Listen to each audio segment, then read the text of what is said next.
All my dear masters for you మీకోసం ఛానల్కు స్వాగతం సుస్వాగతం. ముందుగా మన గురువు గారైన శ్రీ బ్రహ్మర్షి పితామహ పత్రిజీ గారికి మన గురుమాతకు నా ఆత్మ ప్రణామాలు మాస్టర్స్. Okay masters.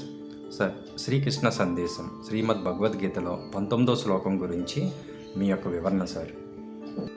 బహూని మే వ్యతీతాని జన్మాని తవ చార్జున తాన్యహం వేద సర్వాణి నత్వం వేత్త పరంతప.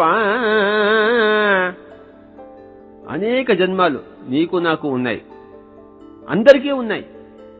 కనుక జన్మ పరంపర తెలుసుకోవడమే ఆత్మజ్ఞానం యొక్క ధ్యేయం.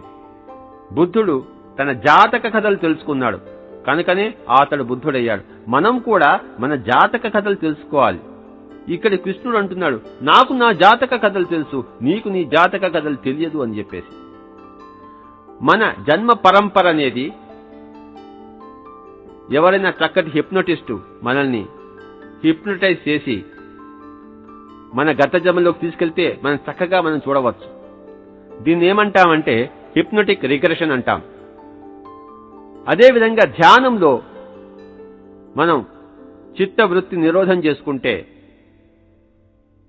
మన మూడవ కంటికి, మన దివ్య చక్షువుకి మన జన్మలన్నీ మనకి చక్కగా ప్రస్ఫుటమవుతాయి. తద్వారా మన గత జన్మలు, మన జాతక కథలు మనం తెలుసుకుంటాం. ఇదే విధంగా కృష్ణుడు తెలుసుకున్నాడు. కృష్ణుడు యోగేశ్వరుడు, కనుకనే నాకు నా జన్మలు తెలుసు అన్నాడు ఆయన. మనం కూడా ఏం కావాలి? మనం కూడా యోగేశ్వరం కావాలి. అంటే మనం కూడా మన జన్మలు మనం తెలుసుకోవాలి.